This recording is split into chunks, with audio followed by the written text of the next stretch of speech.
All right, everybody. Good evening. Good evening. Thank you for joining us. Please continue to check in the chat. I'm loving seeing where everyone's from, with the different lands that people are living on. Um, and yeah, as we get started into this, don't be afraid to put messages into the chat. Feel free to communicate. And I think we're just gonna kick it off. So thank you for joining us this evening for Settler Colonialism, Neocolonialism in the Black World, hosted by the Malcolm X Grassroots Movement International Solidarity Committee. Uh, Next slide, please. So who are we, MXGM? The Malcolm X Grassroots Movement is an organization of Africans in America or new Africans whose mission is to defend the human rights of our people and promote self-determination in our community. We understand that the collective institutions of white supremacy, patriarchy, and capitalism have been at the root of our people's oppression. And our organization has six founding principles or guidelines, and those are: one, to support human rights; two, to demand reparations for Black people, for new African people; three, to promote self-determination of new African people and all people opposing genocide or all people facing colonization. Our fourth principle is opposing genocide. Our fifth principle is freeing all political prisoners. And our sixth principle is ending gender and sexual oppression. Now, this event is being hosted specifically by the Nahanda Abidoun International Solidarity Committee. This is a quote from Assata Shakur and sort of like our committee's founding thoughts. And that is, any community seriously concerned with its own freedom must be concerned with other people's freedom as well. A victory for oppressed people anywhere in the world is a victory for Black people. Each time one of imperialism's tentacles is cut off, we are closer to liberation. Imperialism is an international system of exploitation, and we as revolutionaries need to be internationalists to defeat it.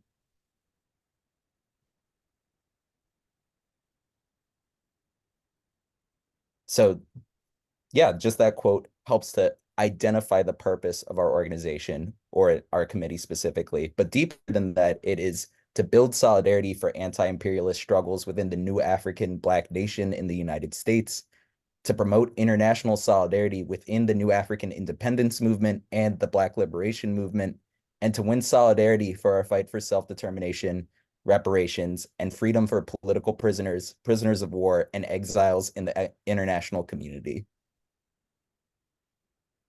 And the committee work includes the following tasks. We have international solidarity delegations, including to Cuba and the UN, which you see here. We have solidarity actions, celebrating or promoting peace, ending genocide across the African continent and in Palestine. And we have political education, which includes events like the one we're here for tonight, where we do deep learning on different concepts of international law, our struggle, and our nation.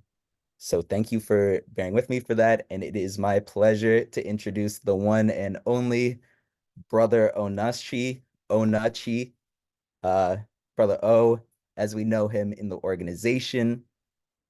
He is an organizer from Philly, a professor at, let me make sure I don't mispronounce the name, Ursinus College.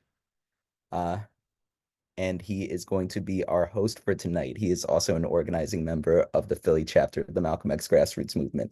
So I'm going to pass the mic over to Brother O for the evening. And thank you again for joining us. Hey, Josh.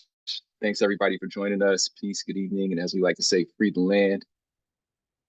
It's June 11th, 2024. As of today, there are multiple fronts of international war in which the United States, along with various EU and NATO countries, are embroiled in conflict with Russia, China, Iran, North Korea, and several others. At the same time, as we speak, the Haitian people are living through an occupation that has been in place since 2004 and is one of many acts of control that the US, France, and others have managed since the 19th century. We see how in Congo, Niger, Sudan, and too many other countries to list, neocolonialism and warfare are making people's daily lives tragically and unnecessarily difficult. Along with that, since the October 7th attacks on Israelis by Hamas, violence against people in Gaza and in the West Bank, as well as between the Netanyahu government, Lebanon, Iran, and others in the region, has loomed large. Palestinians have reportedly suffered over 37,000 deaths, and many more are injured and missing. Multiple calls for a ceasefire and the delivery of humanitarian aid have failed to ease the suffering.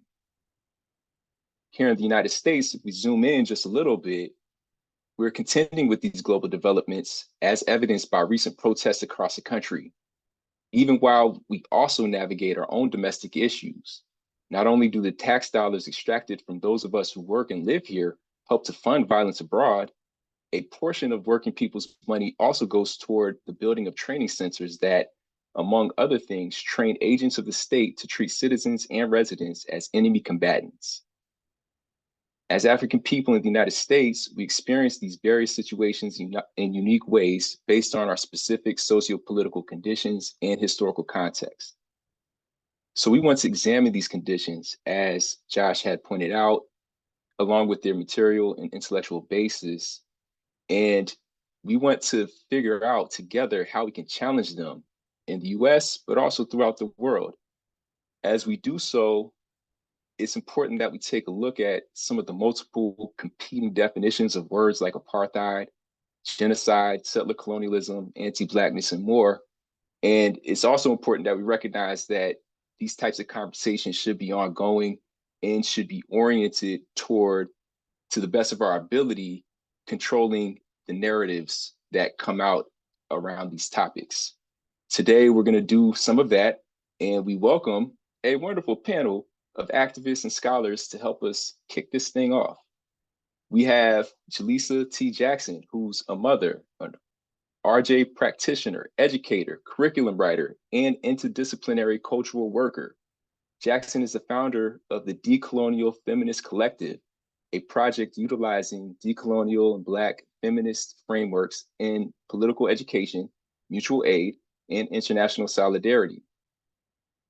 As a community-based educator, their work inside the classroom and beyond exemplifies the interrelationships between study and political struggle. We also have Zoe Samudzi, who is the Charles E. Scheidt Visiting Assistant Professor of Genocide Studies and Genocide Prevention at the Strassler Center for Holocaust and Genocide Studies at Clark University. She's also a writer and an associate editor of Parapraxis magazine. Next, we have Nicholas Brady, who's a Black writer from Baltimore and who is currently an assistant professor of critical Black studies at Bucknell University. Brady's scholarly work focuses on the politics of Black writing and rebellions, Black music, and critical theory. He is currently at work on a manuscript tentatively titled Anti-Genre on Black revolt and negativity, which theorizes contemporary forms of Black riots and revolts as iterations of the long slave rebellion. We also have MXGM and NAPO's very own Taliba Abuya, who's the National Membership Development Officer with MXGM. Taliba's and I should say, just to reiterate a point that Josh made, MXGM is an organization that's dedicated to self-respect, self-determination, and self-defense of Black people. And even when we're doing this political education, we try to make sure that everything helps us achieve those goals. You know, not just one of them, all three, all at once, all the time. So back to Taliba. Taliba is also a cadre member of the New African People's Organization and is a part of the Free Mutulu Now campaign organizing team, Shakur Squad #1. And I know that there's some other Shakur Squad #1 people in the chat, so y'all can go on ahead and start shouting out and blasting off and everything. And the reason why is because this team was instrumental in freeing Dr. Mutulu Shakur and continues to fight for all political prisoners and prisoners of war. right? So let's just shout them out. Even if you're not a part of that team, you can give them a shout out. Saliba was born in the aftermath of the war on drugs and with the rise of hip hop in the US South. Beloved, mother to the very fresh Scorpio, is a dreamer of the New South. My favorite part, a fan of sunflowers, and in awe of the beauty and the resilience of Black people while guided by the dopeness of those who came before, like Queen Mother Audley Moore, Ella J. Baker, Mama Harriet Tubman, and Sojourner Truth. And so once again, we welcome all of the panelists to this conversation. We're here to talk about settler colonialism, neocolonialism, and the Black world. And as a, I guess, kind of a big framing type of question, I want to start to get into a little bit of definition. And so if we could just hear briefly from each of you, how do you make sense of these words that go into the title? Settler colonialism, neocolonialism, and yeah, and we'll actually just do those two because I got some other questions to take care of that last part in just a moment. But let's start with you, Jaleesa. Good evening, y'all. I hope you can hear me okay. Let me know if you can't. Thank you for having me. I'm really excited for this conversation, to be with y'all and to learn from y'all. Yeah, so when I think about colonialism, I'll give sort of like a brief definition that I'm working with. I'm thinking about the political essence of colonialism being the direct and overall subordination of one country over another, on the basis of state power being in the hands of the dominating foreign power. Colonialism has been protected by European armies, by judges who were European, laws from Europe. Prisons were in the hands of Europeans as well. Education was controlled by Europeans and based on European history and culture. European missionaries introduced Christianity, and press and propaganda was controlled by European media. And so when I think about colonialism, I think about all of those things. Neocolonialism, and so it's important, in my opinion, to understand colonialism to then understand a transition to neocolonialism, which is what we're dealing with, to this day. And so it's a broadening of that. So where we don't have direct colonial rule, we still have not seen a sort of transition in racial ethnic hierarchies, and the coloniality of power, of what decolonial feminists talk about is the coloniality of power. And so who holds power, which institutions, which nations hold power through indirect colonial rule. And when I think about neocolonialism, I also think about the sort of repurposing of our language. I think about misleaders, through representational politics and things of that nature to for its continuance. I also think about, I'm thinking with Erica Edwards, and she talks about Black imperial agency, right? And so I'm thinking about how Black people have been incorporated through multiculturalism to be cooperators and purveyors of neocolonialism. And so I'm interested in getting into that a little bit more with you all today. But those are some sort of like quick, brief definitions. Thank you. Thank you. From you next, Nicholas. Yeah, I mean, I think all of those are really good. So I think anything I would say would only just be an addition. Um, a part of what I think about when I think about colonialism as well, I think, kind of what you were saying is that coloniality has always been a kind of a global condition. It's always been a kind of a situation for creating a global ordering of the world.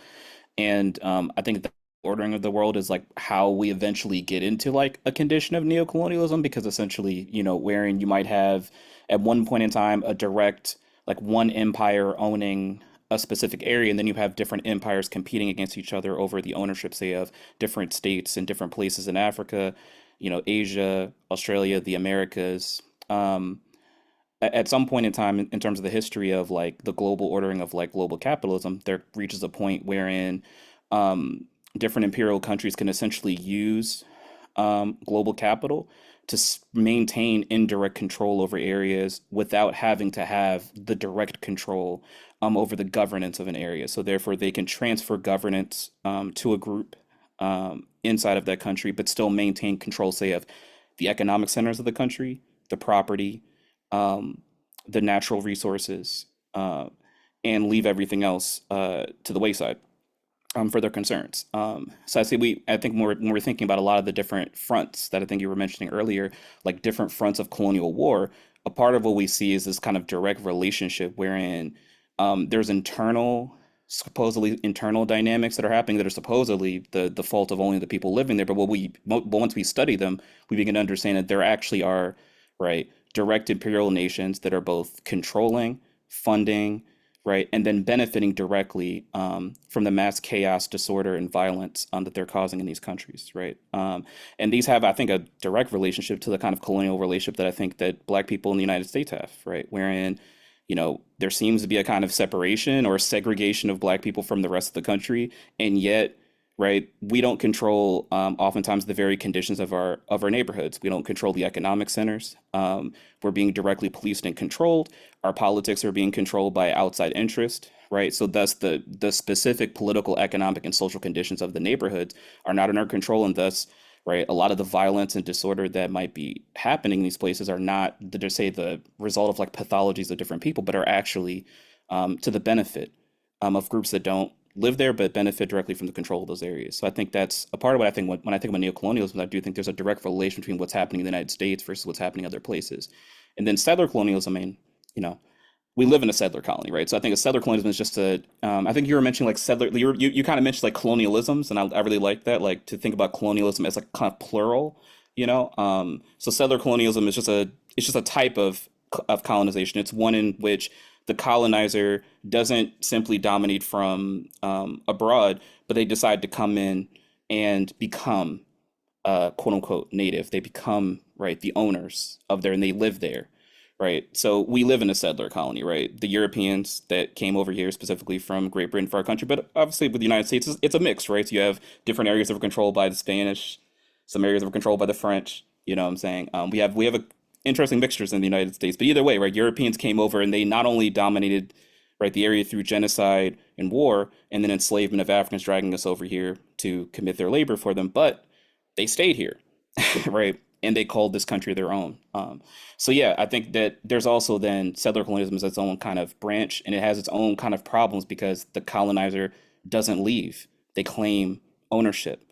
They can't simply give over the country back. As a matter of fact, they have to eliminate any indigenous claim to the land. Saliba, would you like to weigh in?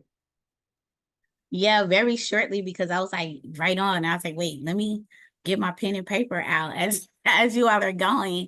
And so I think, yeah, just a piece of where Nick, you were leaving off at with the whole Settler-Colonialism, I think is really dope to lift up that whole point. Like, we are still in the midst of this. And I think sometimes we either think like, oh, it's either something done abroad, but we're connected through globalization, or it's something that was done before because enslavement is over and now we're quote unquote a part of this. But we know that the way in which this empire continues to move, that typically Black lived experiences, indigenous experiences, the blocking of immigrant and then migrant exploitation, that we're still moving in the Settler-Colonialism political framework, and that genocide still happens, that elimination still happens. And no matter how much one might want to assimilate or become a part of, that's not in which the relationship that started out. And so if that's continuing, then that will be the experience we have until we have to challenge that. And then holding that also as a lived experience is a part of these global situations that are happening from Congo to Haiti to Gaza to wherever else, Sudan, places that we don't inherently often name, which is inclusive of the lived experience here in the empire. Thank you, thank you. And Zoe, we'd love to hear from you if you would like to chime in. Yeah, the question of I'll kind of expand on this idea of settler colonialism and challenge a little bit how we're approaching neocolonialism. My family is Zimbabwean. I was actually back home a few days ago. So I have a particularly kind of intimate relationship to both kind of settler colonialism and the kind of neo post-colonial kind of aftermath from independence.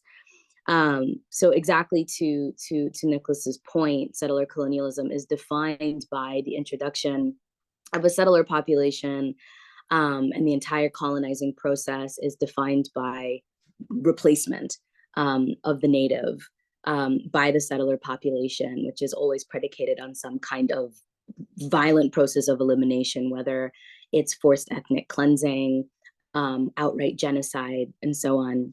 What happened in Zimbabwe was basically at the late 19th century, the introduction of British settlers. Eventually, Rhodesia became a kind of rogue state and declared independence in 1965. And shortly thereafter, there was a kind of protracted independence struggle. If we're thinking about kind of, maybe this is jumping the gun a little bit, but apartheid, you have to think about the kind of transnationality of settler colonialism into this kind of international frame that we would call the Settler International, which is a kind of ideological and material relation between settler colonies that have shared racial orders. So this is typically understood through the kind of British, Anglo, black, white, roughly color line. And so it's understood in the settler colonies, on present day settler colonies of Canada, the United States, Australia, New Zealand, South Africa, and formerly Rhodesia. And so there's a real material support for one another simply on the basis that they are also settler colonies. So during the apartheid years, you know, there was deep coordination between apartheid South Africa and Rhodesia. Of course, I forgot Israel is a part of the Settler International. And as we were, you know, fighting our independence struggle, the Rhodesian military was heavily armed by the Israeli government. There was a lot of kind of coordination between the South Africans, the Rhodesians, and the Israelis, because these apartheid regimes understood, you know, where they were surrounded by hostile communist Africans, the Israelis were similarly surrounded by violent communist hostile Arabs. And so and it's important to think about settler colonialism, you know, in the words of kind of famed scholar Patrick Wolf, it's a structure, it's a process rather than an event. It's something that is continuously ongoing. And regardless of a kind of process of independence like we saw in South Africa or in Zimbabwe, what happens is that the resources, the land, the capital is captured by the settler communities. And so kind of transitioning into thinking about neocolonialism, I'm going to go a slightly different direction and actually talk about, and I would like to really think about the kind of active participation of post-colonial African states in continuing the dispossession that was begun by Europeans. Like you have, for example, the really kind of abject role of Kenya as a non-NATO ally in supporting the United States in the kind of occupation of Haiti. If y'all haven't read this letter that the Kenyan writer Ngugi wa Thiong'o wrote to the Kenyan president Ruto, that really kind of outlines this really kind of beautiful Black internationalism, bringing in Haiti, bringing in Kenya, bringing all of these different states, and describes the ways that Ruto is really betraying this kind of revolutionary Pan-African Black international tradition. Yeah, it's kind of pretty devastating, and yeah, I'll stop there.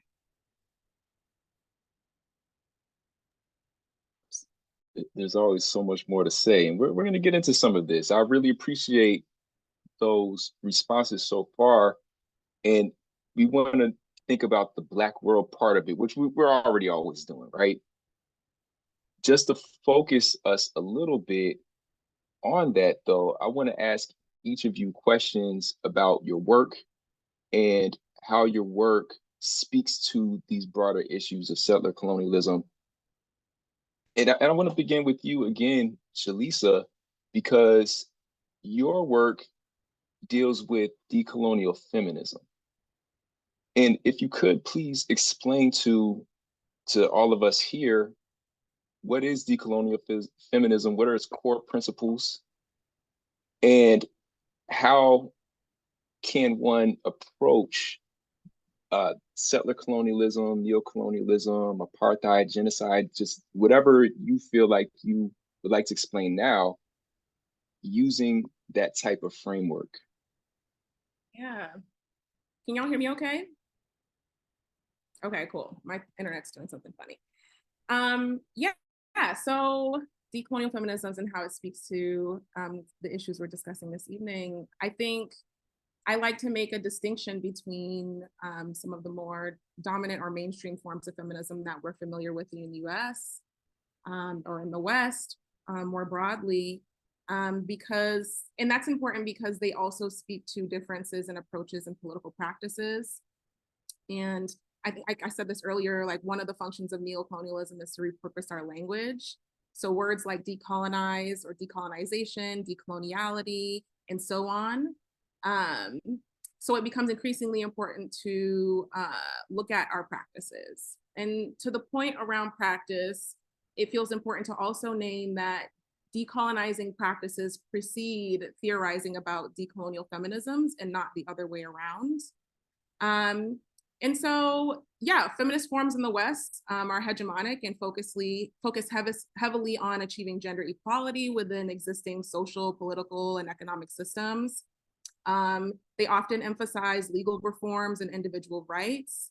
They have historically produced a universal subject, women or women, and has made women's rights into an ideology of assimilation and integration into the neoliberal order, reducing women's revolutionary aspirations to an equal share of the privileges granted to white men through white supremacy.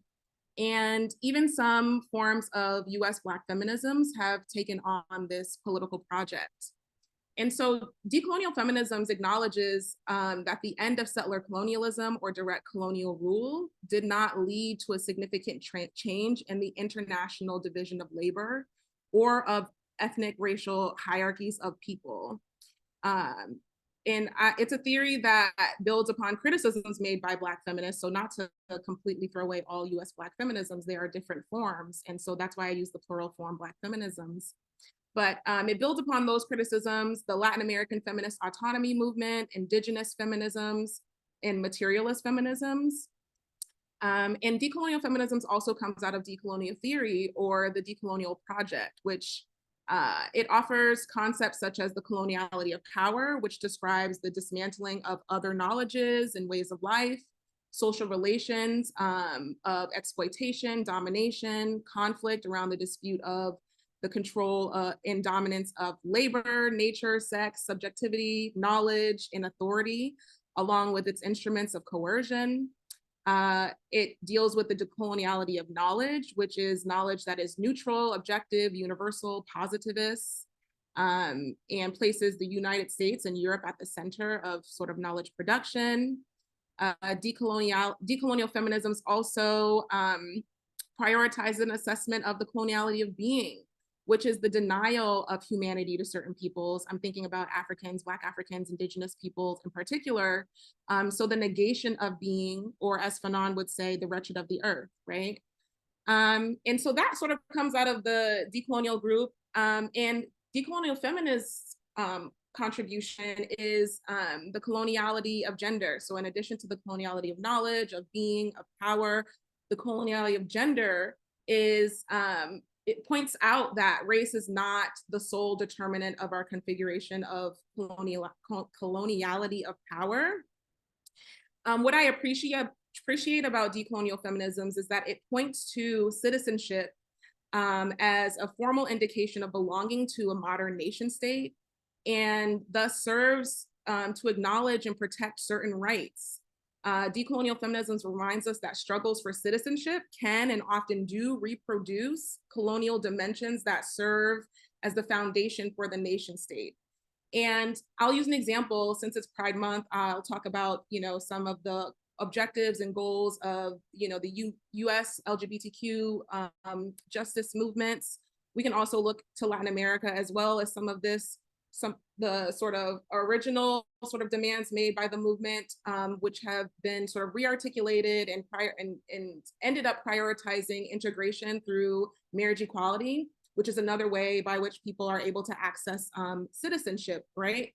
And so, decolonial feminism is useful because it utilizes coloniality as an analytic to understand what feminist questions we need to be asking ourselves now, how to shift from civilizational feminisms, shift the geography of reason, prioritizing feminist forms that are coming out of Europe and the United States, and to think along with decolonial feminists, social movements, and intellectuals, and what it looks like to build feminist solidarity. And I think this is an important question, especially for feminists existing in the imperial core, right? What is our sort of responsibility to a transnational feminist movement, to transnational feminist objectives? And how do we ensure that our goals and our objectives don't undermine broader demands to address issues such as reproductive imperialisms, right? Reproductive genocide, which we see this sort of fissure between US reproductive justice, reproductive rights, reproductive health movements, and the inability to articulate or to have an analysis around genocide beyond, genocide, maternal mortality, beyond the United States borders, right? So I think decolonial feminism is useful for those reasons, and why the Decolonial Feminist Collective exists. It was something I was really interested in thinking through. I'm not someone who exists in the academy. And so I think about decolonial feminists as the bridge between sort of these critical theories and the ground, right? Like how we're thinking about what we're doing, how we relay this, how do we talk about this with regular people, and sort of shifting the geography of reason from the US Academy, which is a reproducer of the coloniality of knowledge, to sort of being a bridge builder between the two. Thank you. Thank you. You read my mind just a little bit, because you started to get into issues of genocide. So I would like to shift into Zoe.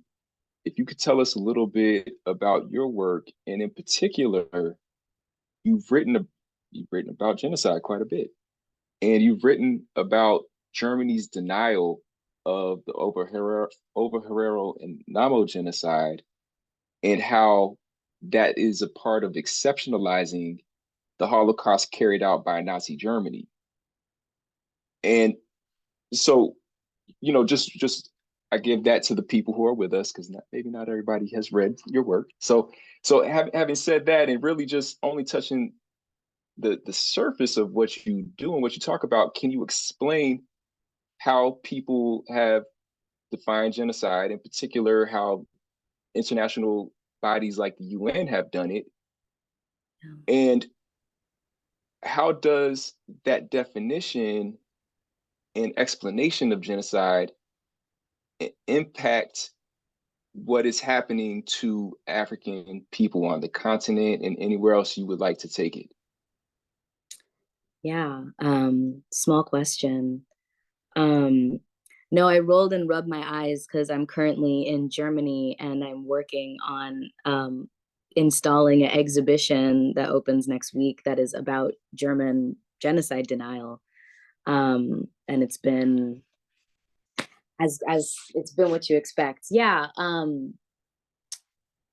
So I guess we'll kind of start with the conventional understanding of genocide. So genocide was codified, standardized as a crime in the 1948 United Nations Genocide Convention, which is basically kind of defined as attempts to, in whole or in part, destroy a national, religious, ethnic, or political group.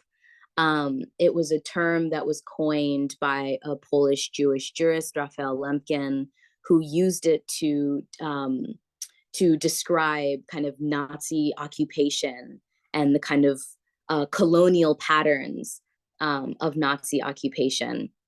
And I think what's really important about Lemkin's research that often gets elided when genocide is kind of revolves around and exceptionalized by Nazism is that he was looking to the Spanish colonization in the Americas, the British colonization of the Americas. Like, he was heavily informed by colonial occupation, settlements, and elimination of indigenous populations. And yet there was this real attempt to understand Nazism as this kind of ideological and material vacuum, right? Like the Nazi expansionism and Nazi genocide was understood as a product of the kind of evil and aberration of Adolf Hitler and the Nazi Party, rather than recognizing that Germany's trajectory as a nation state had included colonization and the African continent, and a part of that colonial process, specifically that settler colonial process, came to further kind of inform the way that the Nazis understood themselves as the Third Reich. So the Third Reich, of course, follows the Second Reich, and the Second Reich was Germany's very kind of short period as a colonial power, from the kind of Berlin Conference of 1884 until about 1915, when Germany lost its colonies after its defeat in World War I. So a kind of quick and dirty of what happened in Germany's colony of Southwest Africa, present-day Namibia, as a settler colony. There was a kind of mass movement of German settlers to the colony. Of course, there are a number of different indigenous communities, the Damara, the San, and most particularly in the area that was being settled in the central and southern part of Namibia, the Ovaherero and Nama people.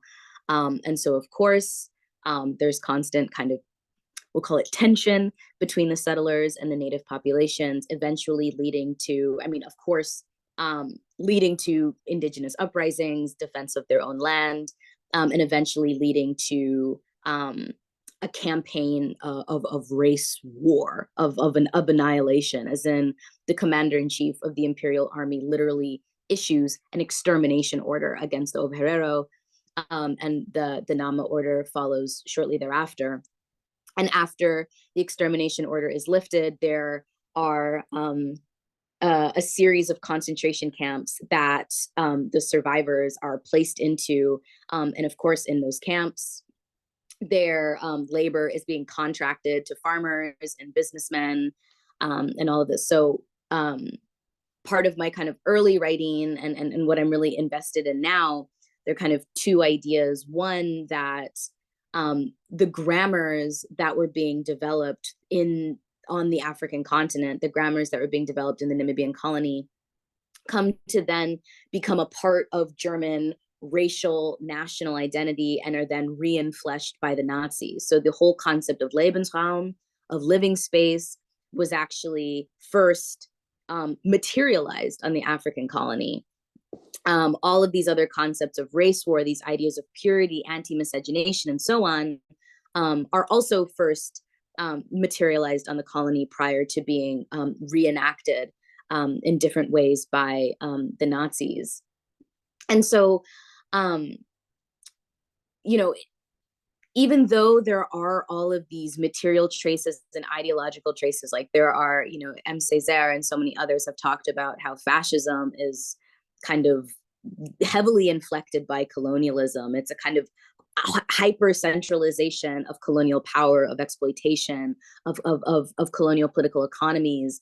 It brings the necropolitical tools of violence and population management from the colony to the metropole. There's this deep investment, again, of understanding Nazism as kind of exceptional. All genocides are unique, to be sure. And there are aspects to the process of extermination of Nazism that are completely unprecedented. The uses of gas chambers, of these mass Fordist industrial productions of death and genocide is something that hasn't been repeated. But the way, the one thing that that often doesn't get kind of talked about outside of historical spaces is that there were Nazi administrators who understood that what they were doing was expressly colonial. There are all of these documents of Nazi administrators in the Ukraine and in Eastern Europe, quite literally describing Ukrainians as white Negroes, quite literally saying that what we will do is we will do to them what we did to the Africans, or these Eastern European administrators being like, don't treat us like Africans, right? This really clear understanding that what they were doing was something colonial. But in the kind of the aftermath of the genocide, in the kind of attempt to like reconsolidate this liberal Western order, what the sin actually is not genocide. Well, that's, no one is actually charged with genocide, but Germany's sin is not anti-Semitism. It's not the attempted extermination of Slavs. It's not these eugenicist exterminations of queers and disabled people and whatever. It's the fact that, as Césaire writes in Discourses on Colonialism, the fact that these techniques that were supposed to be reserved for the Arabs and the Africans and others were being used in Europe, not on Europeans, because Jews and Roma and others weren't understood as having any kind of coherent citizenship, but simply on European soil. And so the structure of memory is about the German violation of this kind of geopolitical kind of social contract. The fact that they did colonial things in Europe, but not the fact that they did genocide, anti-Semitic things, or anything else, right? So out of this sense of like overwhelming guilt from Germans comes this kind of mythology of the state of Israel as this reparation, I guess, to the Jewish people. But there's obviously a distinction between, the debt that Germans do owe Jewish people and this imagination of Jewish people as a Jewish state. And so one of the kind of major obstacles in kind of German memory culture is, one, the refusal to recognize that denazification was a complete failure.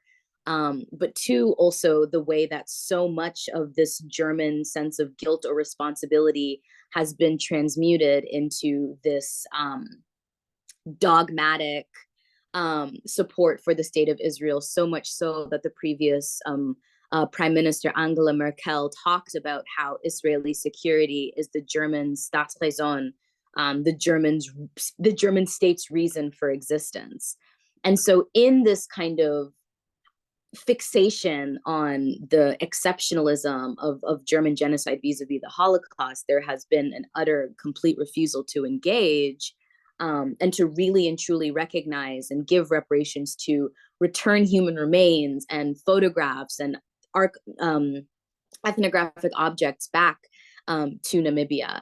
And I think, again, to this point about neocolonialism, there has been a really deeply disappointing complicity of the Namibian state in acting as a moderator and blocking Ovaherero and Nama people from participating in these interactions with the German state, because of the fact that Namibia is so afraid of losing access to development resources. And so, yeah, I think that's kind of the quick and dirty of it. But I think that what's important in that story is that I think far more disappointing than the kind of bullshit that we're going to expect from European powers is the deep, deep disappointment of African states in the ways that they are invested in their own kind of ethnopolitical, geopolitical relations with European powers, that necessarily comes at the expense of the sovereignty and integrity of the different minority communities that live within their own borders.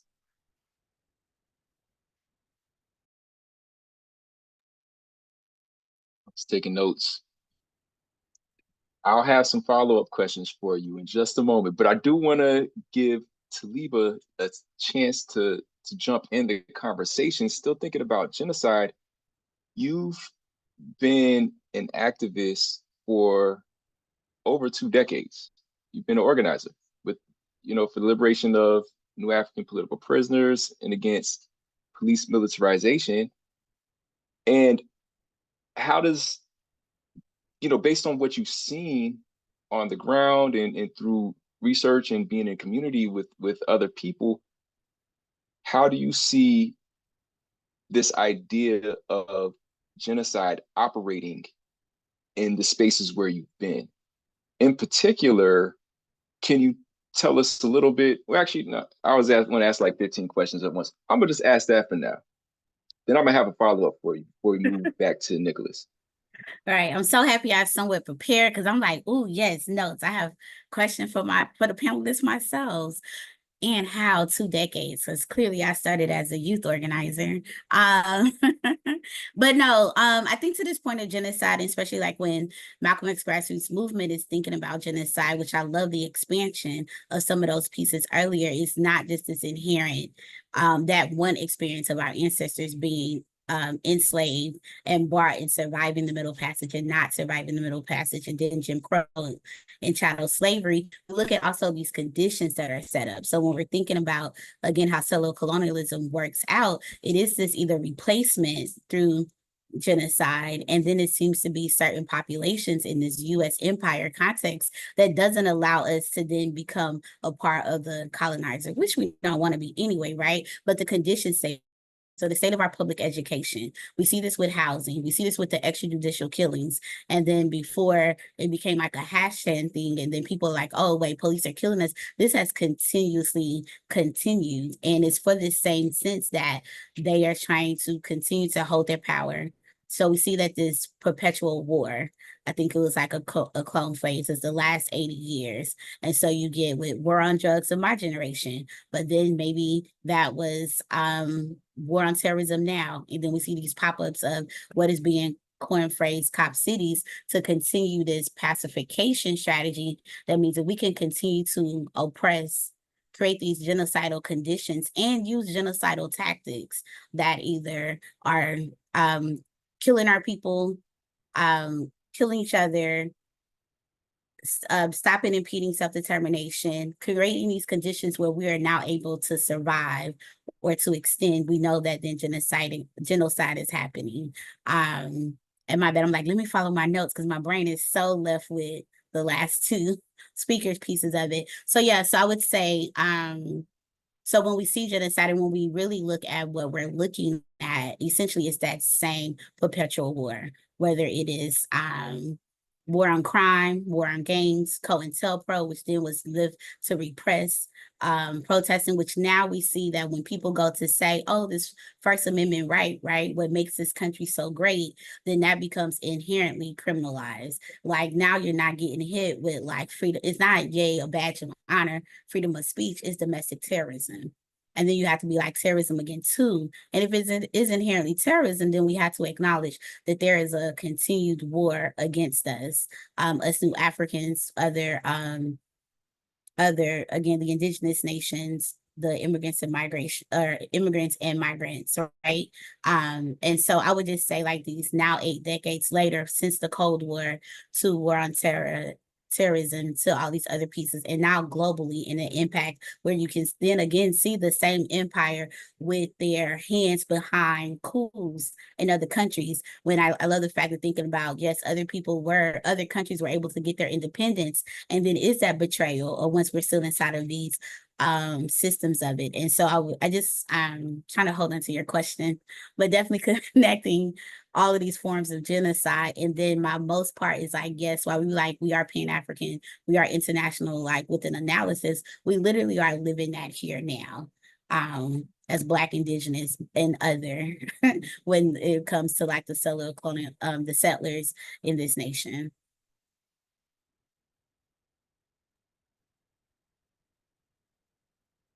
Let me hit you with a quick follow-up. Yeah, I would say, was that all of the different parts? it was definitely, yeah, you definitely took us on a very important journey. Um, can you just say a little bit more about how top cities within the center of U.S. empire, right, in the United States, how they help to influence, or maybe how they're influenced by and help to advance the goals and objectives of U.S. empire? Yeah, most definitely. So what I would say is that first again, we were like, oh, this A thing was happening in Atlanta, this cop city, it was a phenomenon. And then what organizers do, we organize, we connect, we build, we see what's happening. It's not just Atlanta. It's like, oh, there's four, or oh, California's like, oh, we were able to stop it. We didn't get our budget passed, but now they're trying it again in Sao Paulo. And then it quickly went from 12 to 16 to 32. And I want to say the last number is somewhere around 48 or 52, because again, we're organizing and we're still connecting. And it's almost like we have more of these quote unquote cities, which is a corn phrase, more than there are the states touching each other. So what is this about and what is happening? And so we definitely see Cop City as a direct threat to the new African nation, and particularly those in the Black Belt South, and other captured nations inside the United States, Africa, and the global South. Because also through this whole awesomeness of globalization is not then just like, what are we doing inside of these borders? It is these international training grounds. It is these cross shares of like, how can we again contain, repress, and oppress people? And so we see that the extrajudicial killings of Black folks in particular, and just different people. I don't want to seem like I'm like singular focused, but we are the Malcolm X grassroots movement.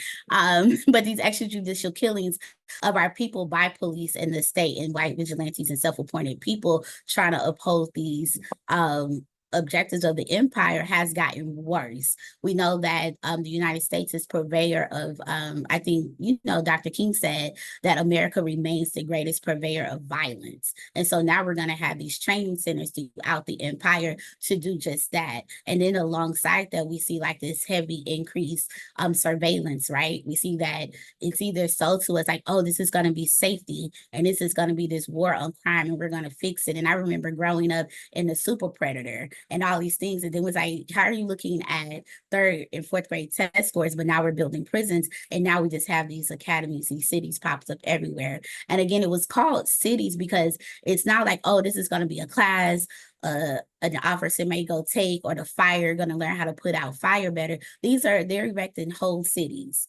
They're erecting whole like landing parts. Like, and it's not just like, oh, this is a lane for a cop car, right? We're talking about, oh, what does it look like to get a tank inside? What is response calls gonna like? How can Black Hawk helicopters land? Like these landing pads. And so you have to ask yourself, what is that about? Oh, what are these machines and tools used for a war? What does it mean to then do that domestically? And I think also as organizers, we also have to be clear around language, around what does it mean to even say that this is, you can create a domestic terrorism? When first we thought that that was the other word across the ocean, right? And then with our report, just to lift up some past work, that this didn't just happen today or yesterday. Back in 2014, Malcolm X Grassroots Movement released a report called Operation Ghetto Storm. And that literally came out of a SWAT training, like operation out of Cali. And then if you think back into like the early 90s, mid 90s, late 80s, early 90s, there was Operation Desert Storms, right? And when that was going on. So again, it's this like dichotomy of whether they are like, oh, going to war outside and in the world, but then actually there's a war that is on our people here. And so what I would say with like these erections of cop cities and how it continues to hold these goals is that the state is trying to figure out how can we maintain our power. And they will always choose violence. It will be through repression. It will be through oppression. And it also, you see these same tactics. And when we continue build and go over it, not knowing how many folks are familiar with some of the, and that's dope. Yeah, put in these If you see the cities happening in your cities, I say throw them in a chat. Anytime we gather, it should be an opportunity to build and collect. But I'll try to like frame out, because I know we got more to this. I would just say like these connections is that as we begin to build, some of these tactics are steadily used. And so what we also see is that there's a whole generation of political prisoners, right? Prisoners of wars that goes from like the 50s, the 40s, the 50s, I'm going to be right, but my history in the 60s and the 70s. And then that was because, again, they were like, we are going to go against this war against our people. Black folks, Black Panther Party, RAM, organizations that we don't know about, AIM and the indigenous movement, the Brown Berets. And so people never stopped resisting, and the state always had a response to them. That gave us political prisoners. And what we see now, like this inherent criminalization of protesting in now these training facilities, it will continue to be like, yo, you all stay in your place, or we will be mandated to kill you. And I do not say that lightly under their pacification strategy. And so we just, this is imperialism, like war system of vicious strategy of neoliberalism, neocolonialism accumulation by disposition. Because also, and I'm gonna really wrap up here, is that it's not only like what these cop cities are doing, where are they being located? And then where are they, or this displacement is happening? Atlanta, like, it's taking out the quote unquote lungs of Atlanta. It's taking out, like, so now we're not even just talking about a state, right, where this primarily like, oh, it's race, it's class, it's colonialism, it's climate justice, and what is that impact? And that's also always had like the certain level of allowance of how allowing of the world we're going to allow it to get hot, because we knew the places that would flood would be South America. We knew that it was going to be like the west coast of the continent of Africa. We knew that it was going to be, again, Black and brown bodies just inherent to hold that power. And so I would just say like these domestic now located cities to then be continue to militarize domestic police forces, which has always been around from Jim Crow to the Rangers to sheriff stations to all of that, is really like what that's built up and what they're doing. I just want to end there because I can get excited and ramble, and I don't want to do that. The ramble is welcome. The ramble is welcome. One of the things I thought of, and he's shaking his, nodding his head vigorously, because I'm coming to you, Nicholas. One of the things that I thought of actually is a line when you were talking about terrorism and control over rebellion and things of that nature. I thought of a line from you, Nicholas, where you talk, I'll just paraphrase, you talk about Black rebellion being criminal because being Black is already always criminal, right? And if you could pick up on that thought and talk about how anti-Blackness factors into this conversation, we'd greatly appreciate it. Yeah, absolutely. I definitely say my head's like spinning in a lot of different ways. So I'm gonna try to. I'm gonna hope it's gonna be coherent, and then we're gonna see. We're gonna see what happens. I definitely think what I was hearing a lot, in the comment from Taliba, is that this idea of like perpetual war, it kind of brought back to my mind, if we're thinking about like the work of like Gerald Horne, the idea that slavery has always been attached to a counter-revolutionary project, right? And I've always thought, to me, this is why anti-blackness to me should be understood as something that's very different from racism, because black people as those who have been held captive, and that's why I always think when we think about slavery, we should probably break that term down to understand that it's captivity, right? It's not, sometimes slavery is almost like a euphemism in a certain type of way because it kind of covers up its violence, but fundamentally, slavery at its root, if we understand that slavery is not always about labor, though oftentimes it is, but it's not always about labor, and it's not always about, right, different types of servitude. The fundamental relation, in order to get someone to be enslaved, you have to hold them captive, you have to hold them against their will, and you have to negate their will, right? So that means that Black people have always carried with us, right, this kind of revolutionary demand, because to be held captive means that somewhere inside yourself you have a will that says, I don't want to be a part of this thing that you're dragging me into.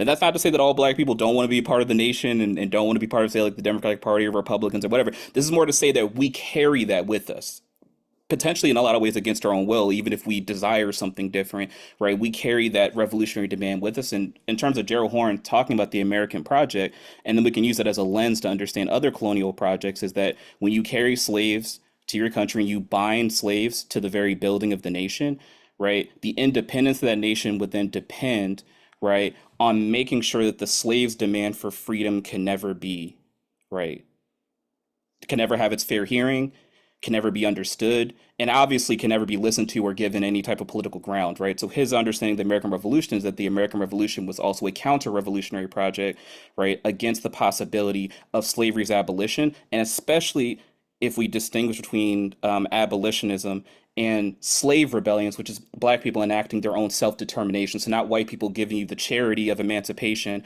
but Black people taking it, right? So the American Revolutionary Project is then has to be fundamentally counter-revolutionary. And I think that racism always has it inside of itself. And the reason why I distinguish between anti-blackness and racism is that racism always has within it this kind of attachment to a position that there are people who are considered to be quote unquote inferior, but they can be assimilated, right, into the condition of people that are quote unquote to be considered to be superior. Now that's obviously messed up, and that's a mess. If you find yourself in that relation, that's a messed up relation, right? But for me, Black people are oftentimes then really in a condition that's a little bit different. We're in the condition of people that cannot be assimilated, right? That the fundamental demand that we carry with us is that which is unassimilable to the nation it finds itself into. Dion Brand has this like really interesting quotation that I'm kind of paraphrasing, that she says that, right, the door of no return, right, which is, right, the door that slaves, right, are forced to go through. It's just the door of no return is the void of all nation states, right? And when I think about that, I think it doesn't mean that, right, the demand of the slave, the desire of the slave, the desire of Black people for their own freedom is the void at the core of all settler, colonial, and imperial projects, right? It's that which cannot be assimilated. Thus, we find ourselves, right, in this condition of perpetual warfare, right? If that demand cannot be assimilated, it has to be destroyed, right? It has to be opposed, right? So it doesn't mean that we're the only people in the country that are opposed, right? We know this, right? The building of cop cities, the building of mass incarceration, right? It gets used against us first, and then it's wielded against everybody else, right? But that, I think, means that our demand for freedom is that which connects to everyone else's demand for freedom. We have that fundamentally inassimilable, right, unassimilable demand for freedom. And I think that's also maybe a reason why then our solidarity efforts are, right, can be connected to everyone else, because our demand for freedom is that which set the connection, not just of the nation state project, but of the entire modern world system. Because, right, those of us in the United States, like, we're not, we were technically a small group of the slaves that were carried to the Americas, right? We were about 0.5 million, right?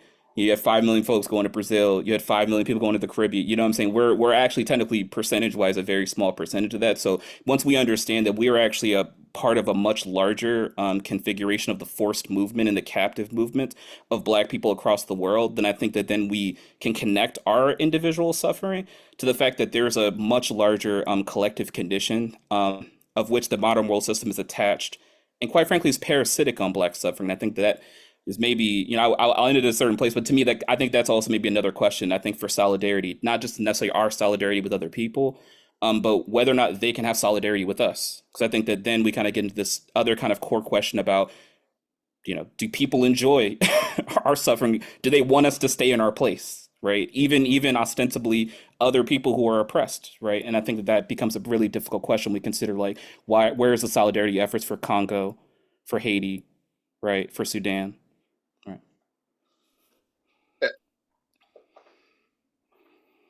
How do I say this without ranting for 30 minutes? My entry into this particular panel is in no small part based on what you just said, having conversations with various people about, can other historically oppressed groups express solidarity with African peoples? Right? So my understanding is that's where this whole thing came from. So I'm really happy that you said that. And I want to offer, in addition to captivity, the word chattel, so that we make sure that the development of global capitalism is also connected to anti-blackness, because they're twin cousins, if not just twins, right? And all right, I'm gonna just put a period there, because I want to pick up where you left off. Actually, I would like to ask Zoe to pick up where you left off, because Zoe, again, paraphrasing, correct me if I'm getting this wrong, you talk about how the discussions of genocide, the qualification of what is genocide need not compete with the atrocities that various people experience. So in other words, you can talk about what happened in Southwest Africa, modern day Namibia, without it undermining discussions about the Nazis' Holocaust.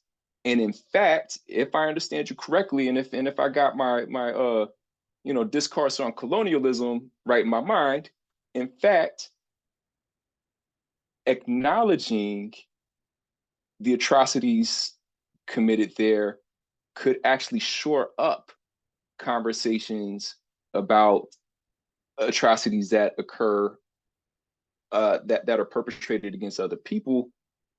And in my mind, could be one way that various people actually develop solidarity, right? So those are just some of my thoughts. Tell me what you're thinking. Where am I getting it right? Where can I sharpen my thinking on this issue? Because I am no expert on genocide. I'm sorry, my internet is really bad and you kind of cut out midway through your question. Would you mind just asking it one more time? I'm so sorry. Oh boy. No. So your question, as I understood it, and I kind of got it, you're basically saying that we don't need to understand definitions of genocide as being like competitive or zero sum. Yeah. And that we can, okay, I got it. Yeah. So there's a concept that I really appreciate. And it was in a book that came out a few years back. And it's a concept called multidirectional memory.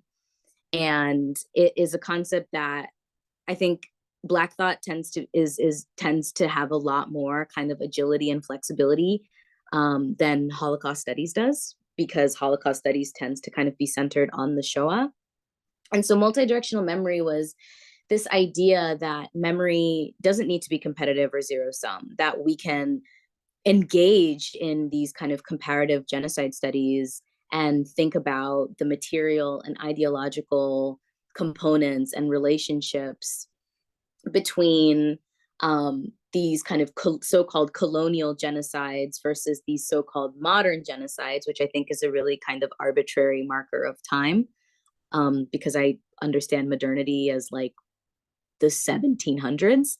And so, there's one of the kind of most foul things that I see in the kind of discourse around Palestine are all of these kind of pundits and talking heads being like, genocide, is this a term that's actually useful in thinking about Palestine? And it's just kind of like, okay, well, regardless of whether or not you understand it to be genocide, but I'm not going to say objectively, based on the kind of standard of genocide, it quite literally is and has been for decades.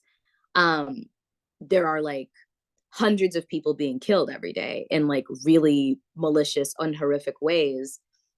And the problem with kind of fixating on the grammar of genocide is that it's a grammar of law, it's a grammar of the state. The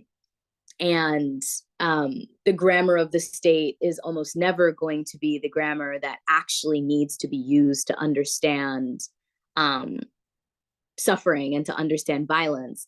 I think one of the most useful kind of political frames of genocide that I discovered when I was kind of learning about all of this was the We Charge Genocide petition. And I think it's really telling how the American delegation to the United Nations completely freaked out when the petition was submitted to the United Nations. What We Charge Genocide was doing, or what the Civil Rights Congress was doing as an organization in offering this definition of genocide and the kind of African American, post-Reconstruction experience as a genocidal experience, was to really internationalize genocide, and this is how I came to start thinking about genocide, like settler colonialism, is not an event. Genocide also is a process. Genocide is a quotidian, very regular process of state crafting that becomes, when a nation is defined by some kind of ethnic identity, racial identity, cultural identity, and so on, it means that other subordinated identities necessarily have to be managed. And what more effective way is there to manage other populations than by violence? And so what the Civil Rights Congress is doing is they're saying, you know, any country that can do to a people like what we're experiencing, what they can do at home, they'll do abroad. And as they are, you know, putting together this petition, submitting it to the United Nations, the United States, as a part of the UN forces, are obliterating North Korea. And, you know, some people call it genocidal and some people don't call it genocidal, but regardless, what emerged at the end of the Korean War, because the Korean War is not over technically, was, you know, like 90% of the infrastructure in North Korea had been destroyed. And so there's this really deliberate internationalized effort to understand like minoritized, racialized, oppressed groups not experiencing violences in vacuums, that the violence that the North Koreans were experiencing abroad is intimately related to the violence that Black people were experiencing here, would be intimately related to the violence that the United States government would perpetrate during the Cold War, with these kind of anti-communist containment campaigns in Southeast Asia, in South America, on the continent, in Asia and elsewhere. And I kind of want to go to the continent and kind of think a little bit about, you know, what it means to understand Africans also as perpetrators of violence, of anti-Black violence, within the continent. Like when we think about the Congo, of course, we have to talk about all of this kind of external exploitation that began when Leopold established his plantation to get rubber for the kind of industrial revolution, to the Congo crisis when Lumumba, you know, became prime minister and he was promptly assassinated. One of the most important parts, I think, of remembering Congolese history is the fact that, you know, they call the Congo Wars like African world wars. The Zimbabwean government went bankrupt, basically sending troops to the Congo to protect President Mugabe's mineral holdings in the Congo. There are currently Zimbabwean troops, again, in the Congo, doing similar. You have Paul Kagame destabilizing the Eastern Congo, so he is able to have access to the supply chains of the coltan and tantalum and tin and so on, that go into all of our kind of consumer electronics. And you also have Paul Kagame being paid very, very big money by the US State Department, because Paul Kagame, trained at Fort Leavenworth, is in some particular strange ways related to the CIA. And he is being paid to kind of neutralize the ISIS insurgency that's currently happening in Mozambique. And so I think that also when we're having these conversations about, you know, these competitive understandings of genocide, we also have to have some tricky conversations about kind of the ways that, again, African states are implicated as active agents in the kind of neo-colonial dispossession of the African continent. That there is a willing kind of meddling in all of this, a willing embrace of these big kind of security packages, these AFRICOM bases. I think in service of kind of like capital, in service of being able to kind of access some kind of Westphalian sovereignty. I think that one of the biggest political disappointments of the decolonial period, if I can kind of, you know, hindsight is 2020, is the way that African sovereignty and the horizons for liberation were contained and enclosed by the Westphalian state. Because to participate in the Westphalian state is to be forced into a particular kind of political economy, to be forced into a military arrangement.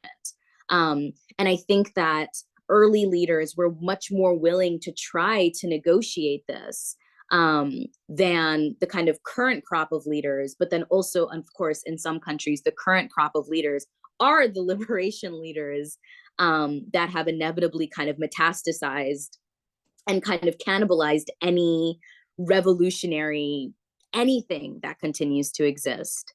And I think that, I mean, if I can be a bit blunt, that President Mugabe in Zimbabwe is a very, very good example of the kind of destruction of any kind of, revolutionary politic. But at the same time, of course, even as there are these like willing participations in the Westphalian project, you still have, leaders who do kind of step out of line being punished per this kind of colonial arrangement. So, for example, Zimbabwe has been under sanctions since the early 2000s. And I think there's a question about land reform. So I'll stop here so we can maybe get to that later. But yeah. I actually will request that you just go on ahead and use whatever you're about to say to wrap up your comments, because we are running out of time and I want to make sure that you have a chance to say what you need to say. Oh, just quickly to say, there was a question about kind of the way that Zimbabwe has managed the kind of settler population after independence. Basically, after independence, there was supposed to be some kind of land back arrangement. And just like what happened in Kenya after independence, the way that land was going to be transferred in Zimbabwe back to the native population was through this willing buyer, willing seller process. So they weren't going to dispossess the settlers, but they were going to compensate whoever wanted to sell back their land. Obviously, when you steal all of the most fertile land, no one wants to sell it back. So in Zimbabwe, after that decade had elapsed, none of the land had been given back. And so in a kind of moment of political opportunism, Robert Mugabe was like, okay, because the government had bankrupted itself going to fight in the Congo, they were unable to pay off their kind of biggest constituent bases, which are the war veterans. And so they were basically like, you can go take these white people's lands as kind of compensation, but we're going to like retool it as the third Chimurenga. We're going to like we're going to discourse this as a continuation of the revolutionary project, which entails the return of land to indigenous people. This didn't actually happen. It kind of did, but it didn't really, because no one who could farm got any land. And so shortly after the land seizures, there was like a pretty massive food shortage. In 2017, Mugabe is removed from power through a coup, and his previous vice president is now the president. And now that there are sanctions, Zimbabwe uses US dollars. People don't have access to kind of capital or resources or financing for the land that they might have access to. Mnangagwa's first thing was to be like, Zimbabwe is open for business. And one of the first things that he did was recompensate the white farmers who had their land taken. And so they weren't paid for the land itself. They were paid for the improvements to the land. So he wasn't paying for the land, but rather if you had put infrastructure on the land, fencing, irrigation systems, whatever, then those families would be compensated. So those families had to show proof of ownership, which was basically some deed from the 1910s or something, that they had purchased land from Southern Rhodesia and proved that they had done all of this stuff to it. So basically, in the name of we're still continuing this revolution, and he kind of retools this as we're not buying back our own land. He is both continuing the revolutionary project at the same time that he is actively participating in this like weird neoliberalization of Zimbabwe, which includes a tremendous amount of agricultural infrastructure from the state of Israel. And for all of his kind of faults, Mugabe was at least very kind of emphatic about Zimbabwean solidarity with Palestine. But basically, Putin was like, Russia, we're not going to say Israel too loudly, but Israel too. And so I think that this is another kind of perfect example of this kind of post-colonial failure, as it facilitates the kind of dispossessive violence on the African continent. Now I'm done. Okay. Thank you. Thank you.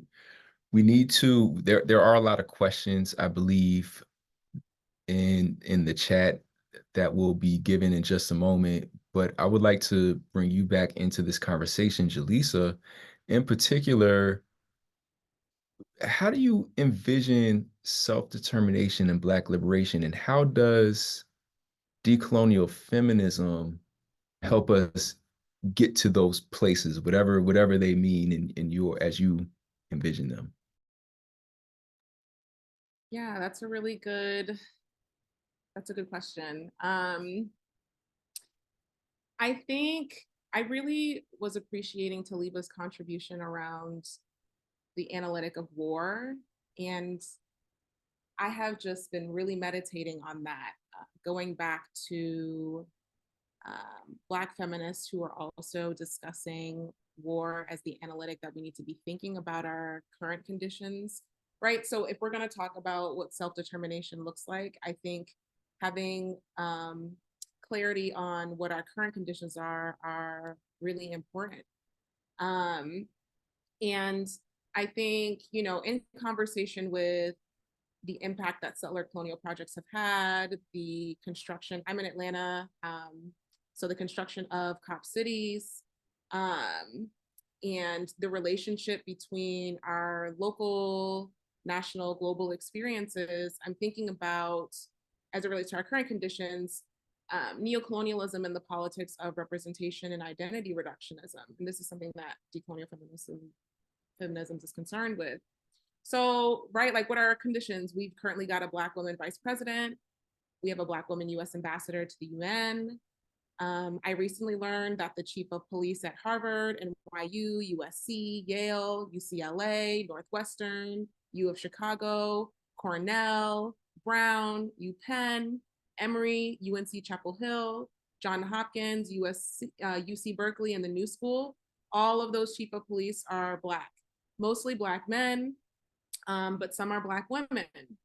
And so starting with our current conditions, right? Like how do we come to a collective understanding around who our enemy is, right? And so I think it requires, before we get to self-determination, contending with what it means to look beyond the politics of representation. And decolonial feminism does that, right? It prioritizes analysis of coloniality, of imperialisms, and of war, and provides a lens through which we can understand how, while Black elites in the imperial core have been incorporated into and often do some of the heavy lifting for the state, the Black masses continue to be subjected to intergenerational cycles of state violence, leading to premature death, political repression through the escalation of state violence, surveillance, criminalization, incarceration, and genocide with bipartisan consensus, right?